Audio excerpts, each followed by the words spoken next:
નમસ્કાર વિદ્યાર્થી મિત્રો, એજ્યુટેકનો ચેનલમાં આપનું સ્વાગત છે. આજે આપણે ધોરણ 7માં વિષય અંગ્રેજીનું તારીખ 18/4/2026ના રોજ વાર્ષિક પરીક્ષાનું પેપર છે. તો ધોરણ 7ના વિદ્યાર્થીઓ આ પેપરમાં સારા ગુણ મેળવી શકે તે હેતુથી આપણે મોડલ પેપરનું સોલ્યુશન લઈને આવ્યા છીએ, જેના અંતર્ગત આજે આપણે ધોરણ 7નું અંગ્રેજી વિષયનું પ્રેક્ટિસ માટેનું મોડલ પેપર નંબર 2 તેનું સોલ્યુશન જોવાનું છે. આ પેપર વિષય અંગ્રેજીની તૈયારીમાં ખૂબ જ ઉપયોગી નીવડશે. તો ચાલો શરૂ કરીએ ધોરણ 7નું વિષય અંગ્રેજીનું વાર્ષિક પરીક્ષાની પ્રેક્ટિસ માટેનું મોડલ પેપર નંબર 2નું સોલ્યુશન.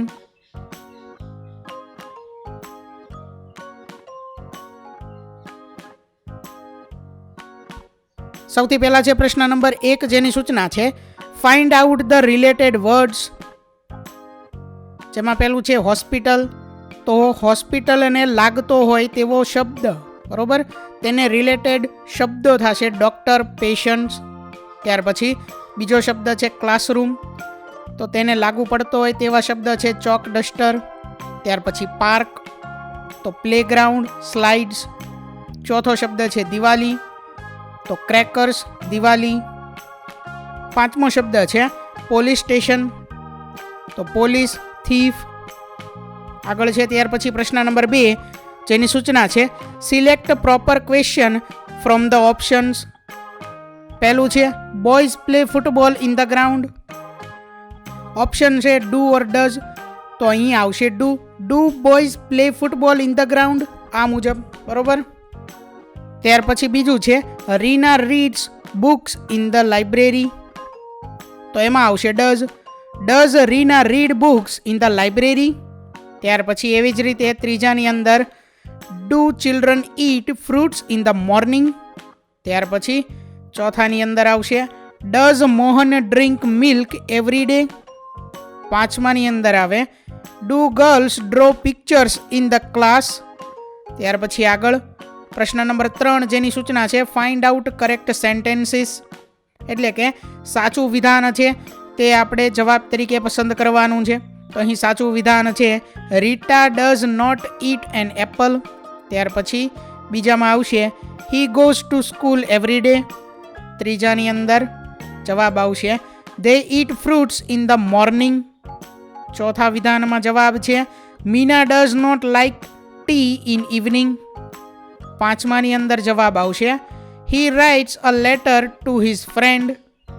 છઠ્ઠામાં જવાબ આવશે we go to school together daily. સાતમામાં જવાબ આવશે the dog barks loudly at night time. આઠમામાં જવાબ આવે Reena does not sing a song well. નવમામાં જવાબ આવશે boys play football in the playground daily. અને 10મામાં જવાબ આવે my father drives car to office daily. આગળ છે ત્યાર પછી પ્રશ્ન number 4, fill in the blank using the words from the brackets.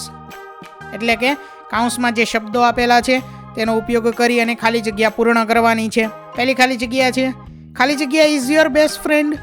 કાઉન્સમાં શબ્દ છે હુ, વોટ, વેર, વેન, તો જવાબ આવશે who is your best friend, આ મુજબ.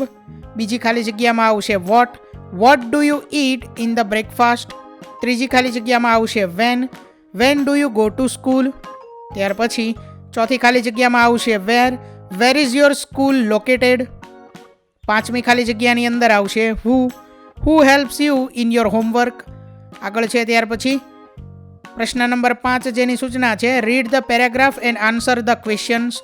એટલે કે અહીં જે આપણને ફકરો આપેલો છે તે વાંચવાનો છે અને તેના આધારે પ્રશ્નોના જવાબ આપવાના છે. પહેલો ક્વેશ્ચન છે where do birds build their nest. Answer છે birds build their nest in trees. બીજો પ્રશ્ન what do birds use to make nests. તો એનો આન્સર છે birds use twigs, leaves and grass. ત્રીજો પ્રશ્ન છે where do mother birds lay eggs. એનો આન્સર છે mother birds lay eggs in the nest. ચોથો question who brings food for baby birds. તો એનો આન્સર છે the mother bird brings food. પાંચમો પ્રશ્ન what do baby birds learn. એનો answer છે baby birds learn to fly. આગળ છે ત્યાર પછી પ્રશ્ન number 6. Read the paragraph of making a toy and write T or F in the box. Correct the false sentences and write them. એટલે કે અહીં વિધાનો છે તે આપણે ખરા છે કે ખોટા તે કહેવાનું છે અને જો વિધાન ખોટું હોય તો તેને સુધારીને ફરીથી લખવાનું છે. મેકિંગ અ ટોય તે પેરેગ્રાફ વાંચવાનો છે ને તેના આધારે અહીં ખરા ખોટા લખવાના છે. બરોબર. પહેલું વિધાન છે mosquitoes and flies are our competitors. તો એમાં આવશે F એટલે કે આ વિધાન ખોટું છે. તો તેને સુધારીને ફરીથી લખીએ તો વિધાન આવશે mosquitoes and flies are pest. ત્યાર પછી બીજું mosquitoes prepare a simple trap to kill man. તો એમાં આવશે F એટલે કે આ વિધાન ખોટું છે. સાચું વિધાન આવે man prepare a simple trap to kill mosquitoes. ત્રીજું વિધાન છે don't remove the bottom of the bottle.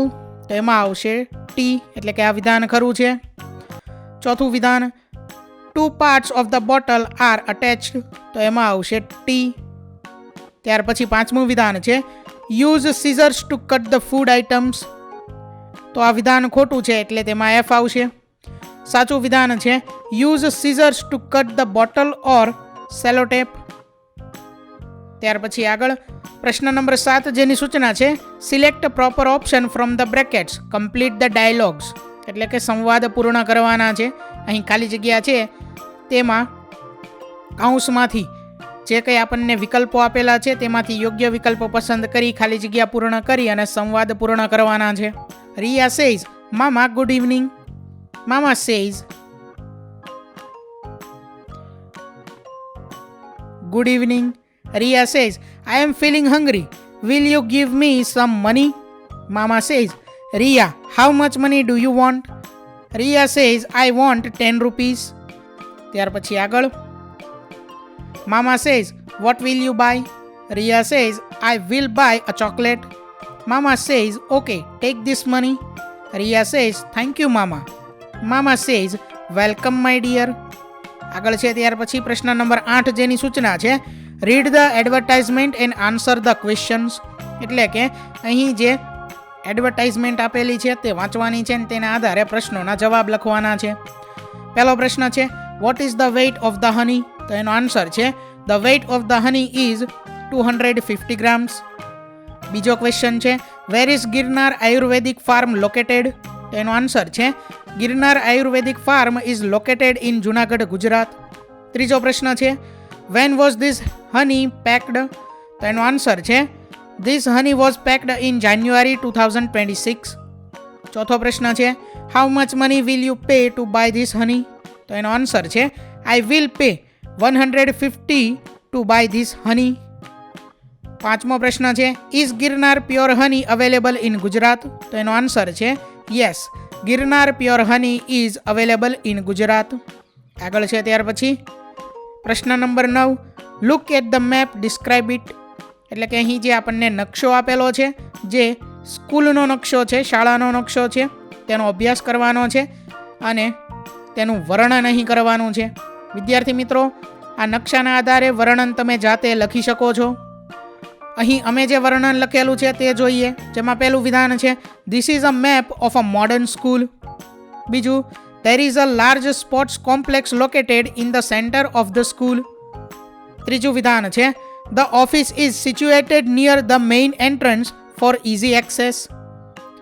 ચોથું there is a designated parking area next to the entrance gate. પાંચમું વિધાન છે the computer lab features multiple work sessions for the students.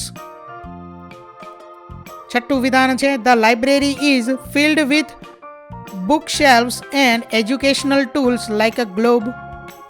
સાતમું વિધાન છે an MDM shed is available for providing midday meals. આઠમું વિધાન છે classrooms for standard 1 through 8 are built around the sports area. નવમું વિધાન છે the school includes a balvatika specially for younger children. ત્યાર પછી 10મું વિધાન છે several palm trees are planted across the campus to make it green. તો તો વિદ્યાર્થી મિત્રો, અહીં ધોરણ 7નું વિષય અંગ્રેજીનું વાર્ષિક પરીક્ષાની તૈયારી માટેનું જે મોડલ પેપર નંબર 2 છે તેનું સોલ્યુશન પૂર્ણ થાય છે. વિદ્યાર્થી મિત્રો, આપેલા વિડીયોની જો તમારે પીડીએફની જરૂર હોય તો તમે આપણી એપ્લિકેશન સ્માર્ટ સાથી પરથી મેળવી શકશો. વિદ્યાર્થી મિત્રો, આપણી એપ્લિકેશન સ્માર્ટ સાથી પ્લે સ્ટોરમાં આવી ગઈ છે, જેની અંદર તમે બધા વિભાગ જોઈ શકો છો. તેની અંદર વિવિધ ધોરણ છે. ધોરણ ઉપર ક્લિક કરતાં વિવિધ વિષય ખુલશે. વિષય ઉપર ક્લિક કરતાં તેની અંદર આવતા પાઠ ખુલશે. તેની અંદરથી તમે પાઠ્યપુસ્તક પણ ડાઉનલોડ કરી શકો છો. તેની અંદર આપેલા પાઠમાં ક્લિક કરતાં તમે પાઠની પીડીએફ, સ્વાધ્યાયની પીડીએફ, સ્વાધ્યાયન પોથીની પીડીએફ, પાઠના વિવિધ વિડીયોઝ, સ્વાધ્યાયના વિડીયોઝ, સ્વાધ્યાયન પોથીના વિડીયોઝ બધું જોઈ શકો છો અને ડાઉનલોડ પણ માત્ર એક ક્લિકમાં કરી શકો છો. વિદ્યાર્થી મિત્રો, આપણી એપને સપોર્ટ કરજો, ડાઉનલોડ કરજો. થેન્ક યુ દોસ્તો. એજ્યુકટેકનો ચેનલ તરફથી વિડીયો નિહાળવા બદલ આપનો આભાર. આવા બીજા વિડીયોઝ નિહાળવા માટે અમારી યુટ્યુબ ચેનલ એજ્યુકટેકનો અત્યારે જ સબસ્ક્રાઇબ કરો. આભાર દોસ્તો.